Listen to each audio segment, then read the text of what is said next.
ఈనాటి అంశము శాశ్వత విజయం. చేసిన దుష్టచేష్టన్నది చెప్పక నేర్పిన గొప్ప పుచ్చి తా మూసిన ఎంతటను బయలు ముట్టక ఎండదెదట్లా.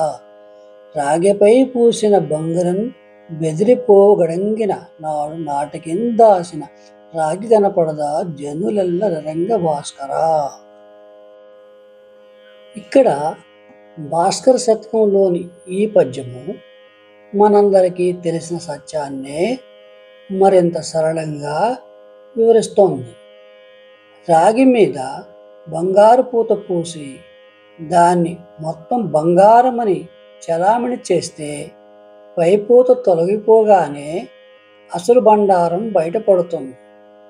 కాబట్టి నీచుడు ఒక దుర్మార్గం చేసి చెప్పకుండా దాచిన కొన్నాళ్ళకది ప్రజలకు తెలుస్తుంది అన్నది ఈ పద్య తాత్పర్యం. మనకున్న సామెత నిజం నిలకడ మీద తెలుస్తుందన్న దానికి ఈ పద్యం విపులీకరిస్తుందన్నమాట. తాత్కాలికంగా ఎటువాడిని మోసపుచ్చగలిగినా ఎవరిని ఎల్లప్పుడూ మోసపుచ్చడం జరగని పనిని అర్థం. మోసం చేసి తప్పించుకోలేనప్పుడు ఎదుటివాడిని మోసం చేయాలని ప్రయత్నించటం వల్ల లాభమేమిటి? మోసం చేసి సాధించేదేమిటి? అయినా సరే తెలివైన వాడు తెలివైన వాడిని మోసం చేస్తాడు. అది ఎంతవరకు? ఈ తెలివి లేని వాడికి తెలివి వచ్చే వరకు. ఉదాహరణకు విజయం అన్న పదం తీసుకుందాం. ప్రస్తుతం సమాజంలో ఒక వ్యక్తి విజయం సాధించాడంటే అర్థం ఆ వ్యక్తి బాగా డబ్బు సంపాదించాడని. ఒక వ్యక్తి పైకి వచ్చాడు, బాగుపడ్డాడు అంటే అర్థం వాడు పెద్ద పదవిని సంపాదించాడనో పెద్ద ఉద్యోగం చేస్తున్నాడనో అర్థం. ఇప్పుడు సమాజంలో వ్యక్తిత్వ వికాసం, విజయం సాధించడం పర్యాయ పదాలుగా చలామణి అవుతున్నాయి.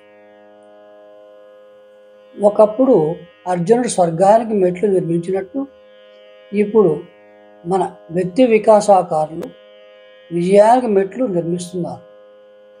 కానీ వీళ్ళు సాధించాలనుకుంటున్న విషయం ధన సంపాదనతో ముడిపడి ఉంది.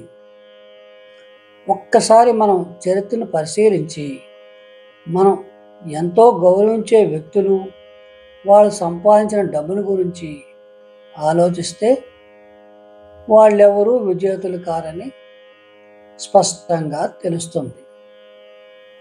రమణ మహర్షి, అరవిందో, శ్రీ రామకృష్ణ పరమహంస వంటి వాళ్లను ఆధునిక విజయ నిర్వచనంతో పోలిస్తే చిత్తుగా పరాజితుల జాబితాలోకి వచ్చేస్తారు. విజయం విషయంలో మెట్టెక్కటం అటుంచి ఆ వైపు కూడా రారు మీరు. అలాగే మనం గౌరవించే కాళిదాసు, బాణుడు, కల్హణుడు వంటి వారు ఎన్ని మేడలు కట్టారో, ఎంత ఐశ్వర్యంతో తొలతొగారో మనకు తెలుసు. వారు కూడా మన విజయం ఛాయల్లోకి రానే రారు. ఇంకో రకంగా చూస్తే ఐశ్వర్యంతో తొలతగిన మన రాజులను సైతం మనం వాళ్ళు ఎంత బాగా సంపాదించారన్న అంశం ఆధారంగా గౌరవించటం లేదు. హరిశ్చంద్రుడు, అశోకుడు, చంద్రగుప్తుడు, శివాజీ, రాణా ప్రతాప్ వీళ్ళెవరిని మనం జీవితంలో ఎంత పైకి వచ్చారన్న విషయం ఆధారంగా గౌరవించటం లేదు. మనం వారిని గౌరవిస్తున్న కారణాలు మనం విజయాల మెట్ల పరిసర ప్రాంతాలకు కూడా రావు. మనం శ్రీనాథుడిని గౌరవిస్తాం, కానీ పోతనను ఆరాధిస్తాం. ఇద్దరూ గొప్ప కవులే అయినా శ్రీనాథుడిని గౌరవించడం, పోతనను గౌరవించడంలో బోలెడు తేడా ఉంది. చూస్తే పోతన కన్నా శ్రీనాథుడు ఎక్కువ భోగాలు అనుభవించాడు, ఐశ్వర్యంతో తొలతొగాడు. అలాగే మనం గౌరవించే కవులెవరు? ధన సంపాదన, ప్రమాణంతో మన గౌరవాన్ని పొందటం లేదు. కవులే కాదు, రాజులు, ఆచార్యులు, ప్రవక్తలు, నాయకులు ఎవరూ కూడా డబ్బు ఆధారంగా మన్నన అందుకోవటం లేదు. మనం గౌరవించి, ఆరాధించి, మన్నించేవారు విజేతల జాబితాలోకి రానున్నప్పుడు మనం విజయం అనుకుంటున్న నిజంగా విజయమేనా అన్న ప్రశ్న రాకమానదు. వీరందరిది విశిష్టమైన వ్యక్తిత్వమే. జీవితంలో ఎంతో కష్టపడి ఎన్నో ప్రతికూల పరిస్థితులను దాటిన వారు ఒక స్థాయికి చేరుకున్నారు. కానీ వారి విజయాలన్నీ భౌతిక శక్తుల మీద విజయాలు. ఈ విజయాలు అశాశ్వతమైన విజయాలు. వీళ్ళను కూడా మనం వారి పట్టుదలకు, దీక్షకు, వారు కనపరిచిన సృజనాత్మకు ఆదర్శంగా తీసుకుంటాం తప్ప వారు సంపాదించడం ఆధారంగా కాదు. ఈ విజయాలన్నీ అశాశ్వతమైన విజయాలే. వీటిని సాధించిన తర్వాత కూడా ఇంకా ఏదో సాధించాల్సి ఉందన్నమాట. ఏ విజయం సాధించిన తర్వాత ఏమిటి అన్న ప్రశ్న ఉండదు.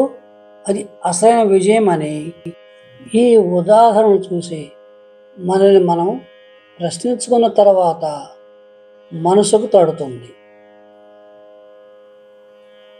అంటే ఎలాగైతే రాగికి బంగారు పూత పూసి బంగారం కొంతకాలం చలామణి చేసినా బంగారు పూత చెరిగిపోగానే అసలు రాగి వెలికి వస్తుందో, అలాగే తాత్కాలిక అసంపూర్ణ విజయాలను నిజమైన విజయాలుగా ప్రచారం చేసినా మనం పైపూత తొలగించి చూస్తే విజయం అనే ఆలోచనలోని డొల్లతనం తెలుస్తుంది.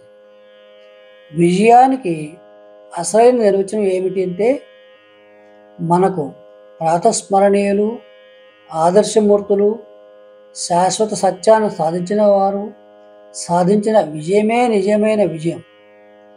ఏ విజయం సాధించిన తర్వాత ఇక మరో ప్రశ్న మొలకెత్తదో అది అసలైన శాశ్వత విజయం అని అర్థం. ఈ విజయాన్ని నిర్వచించుకున్న తర్వాత మనం వ్యక్తిత్వం వంటి అంశాలపై పొరలు కూడా తొలగించి చూడాల్సి ఉంటుంది. శాశ్వత విజయ సూత్రాలను విశ్లేషించాల్సి ఉంటుంది.